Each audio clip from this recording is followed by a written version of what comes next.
আসসালামু আলাইকুম। কেমন আছেন সবাই? আশা করি সবাই ভালো আছেন, আমিও ভালো আছি আল্লাহর রহমতে। তো আজকে একটু দেশি মুরগি রান্না করব।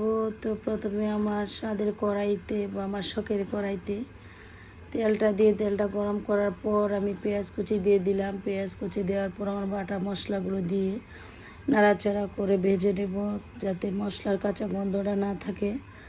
তারপর আমি এই তো গুঁড়া মশলাটার মধ্যে একটু পানি নিয়ে দিয়েছি, মানে মিশিয়ে নিয়ে গুঁড়া মশলাটা একটু কষিয়ে নেব। সেই কড়াইতে ঢেলে দিয়েছি। তারপর নাড়াচাড়া করে তেল যখন উপরে উঠে আসবে, তো এই তো আমার মুরগিগুলো দেখছি পরিষ্কার হয়েছে কিনা, না ঠিকই আছে, পরিষ্কার হয়েছে। এখন আমি এক এক করে মুরগির মাংসগুলো দিয়ে দেব আমার কড়াইতে। তো দেওয়ার পরে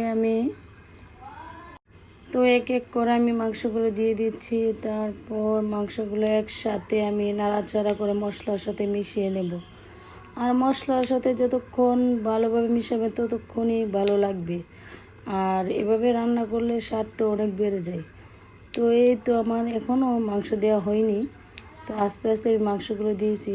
দেওয়ার পর নাড়াচাড়া করে আমি ঢাকা দিয়ে একটু ঢেকে দেব। তো নাড়াচাড়া করে ঢাকা দেওয়ার পর কিছুক্ষণ পর আবার আমি ঢাকাটা খুলে দেখব যে মাংসগুলো কীরকম হয়েছে।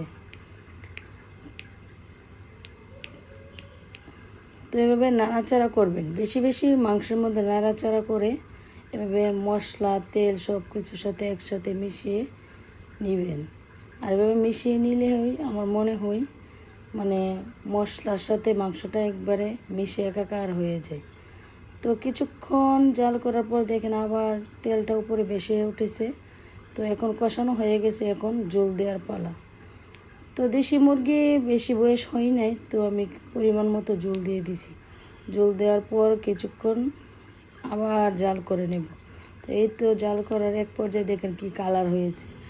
আসল কথা কি, মানে এরকম ঝোল থাকলে কালারটা অন্যরকম হয়ে আসে। তো জালটা একটু বাড়িয়ে দিয়ে ঝোলটা ঘন করলে তরকারিটা অনেক সুন্দর হয় এবং খেতেও টেস্ট হয়।